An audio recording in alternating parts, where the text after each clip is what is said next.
15,000 years ago, when the massive Missoula floods backed up behind Wallula Gap, the 1,100-foot-high ridge of the Horse Heaven Hills marked the southern boundary of Lake Lewis.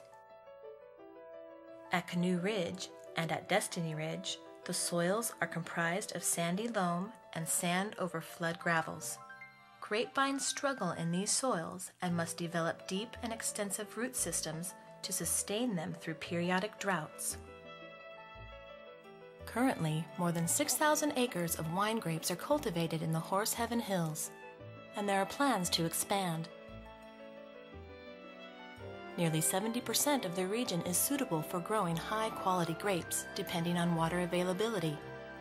About 20 vineyards produce grapes for many of the top wineries in the state. Paul Champoux produces some of the most sought-after grapes in Washington state at Champoux Vineyard.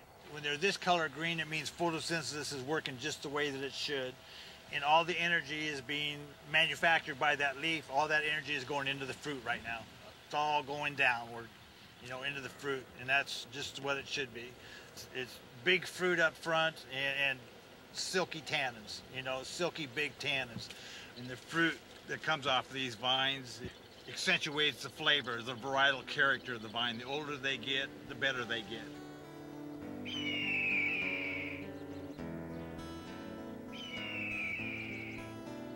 The grower in the state of Washington must keep the quality that we have. That has to be our signature for us to make a difference and sell our wines nationally and worldly is quality. If it's 100 degree in the 1st of July, that affects the vine differently than if it's 100 degree in the 1st of August when the vine's at a different stage of its growth. This year we had 100 degree weather in the first 2 weeks of August. If you're going to have some hot weather, that's a real good time to have it.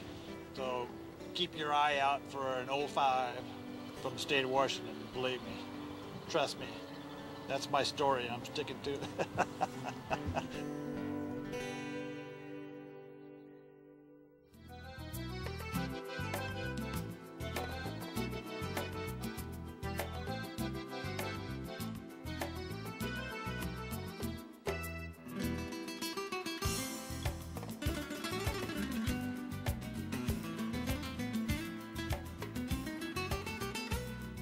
On a south-facing slope, 1,300 acres of Columbia Crest Vineyards overlook the Columbia River.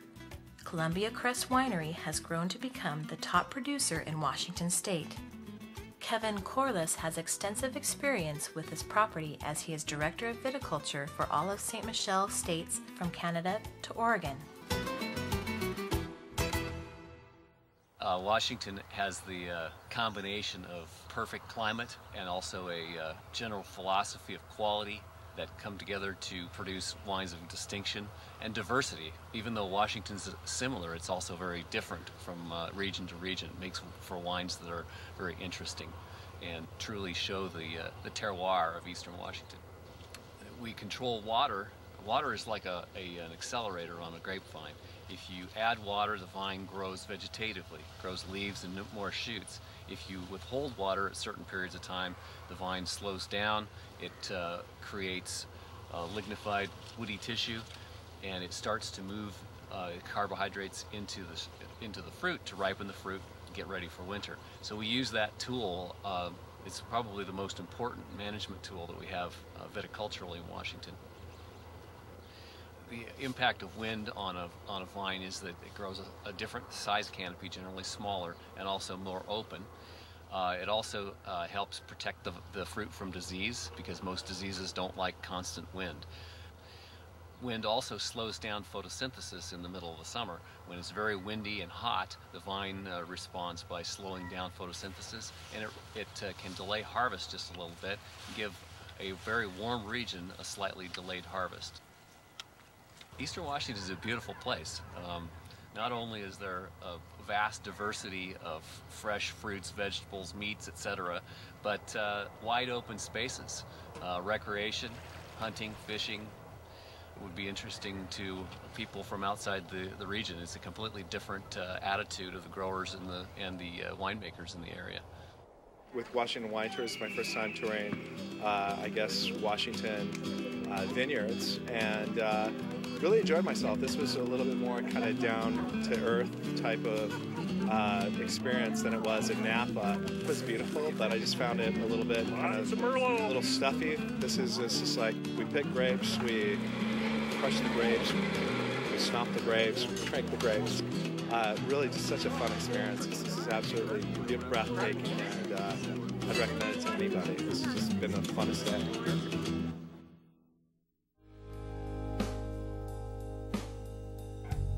At the far eastern end of Horse Heaven Hills is probably the most remote vineyard in the state, Wallula Vineyard.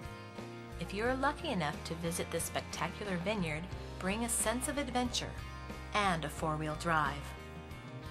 Go to the middle of nowhere and then follow the steep, hilly gravel road for more than 10 miles until you come to the edge of a high terraced cliff face where small vineyard sites cling to the ledges above the Columbia River, just beyond Wallula Gap. We started farming wine grapes down in the Yakima Valley in 1978, and so we have plenty of experience, but we've always wanted to go to a place that was a little bit more conducive to different varieties. We could grow pretty much on Wallula Vineyards. We can grow anything from cool climate to very hot climate. This soil is a real feminine soil, which brings out the floral characteristics in the bouquets in the wine. So it's not a real bold, heavy wine. It's more of a delicate wine, yes. The nice thing about Wallula Vineyards is the variability in the soils. We have variability in the climates, the wind. As you can see, this is a southwestern slope. So as we were talking about the winds that rush through the gorges, it will have deposited this soil right here. The newer vineyards that we've planted, we've actually planted right through the sagebrush and the native bunch grass. We've pulled the sagebrush and the big ones, and then mowed the small sagebrush down. And what we hope to do is obtain more terroir in our wines. That sounds incredible. Yes. So it just seems like it'd be more like a healthy sage ecosystem. So what we're trying to do is go to a deep rooting system. When you can start pulling up those deep minerals out of the soil, that's when you know that you've got to the next level. It's very hard to do, but we're going to try to do it. Yeah, especially in an area like this with just what, 4 or 5 inches of natural Exactly. rain.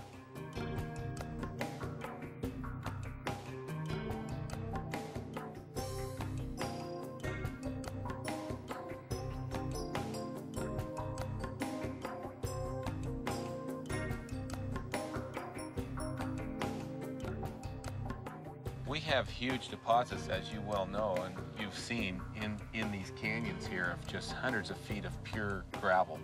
And as I recall, a couple of years ago you came here and you could tell me exactly where these rocks came from, and it was just amazing because they traveled hundreds and hundreds of miles. Yeah, some of those boulders and cobbles that you have here on the vineyard, they might have been trapped up in the glaciers as part of Lake Missoula or in icebergs, and got torn away when the ice dam went away and the flood started.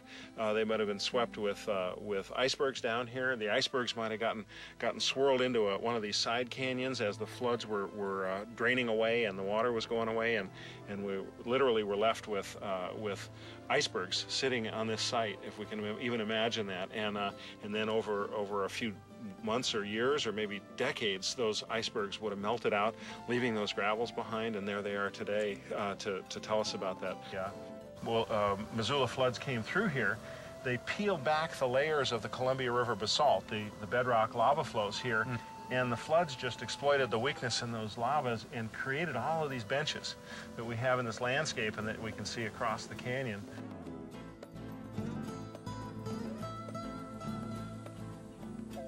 It's a fantastic concept that you and your family started with, and I see how you're making it play out to maybe create some of the best grapes that have ever been grown anywhere.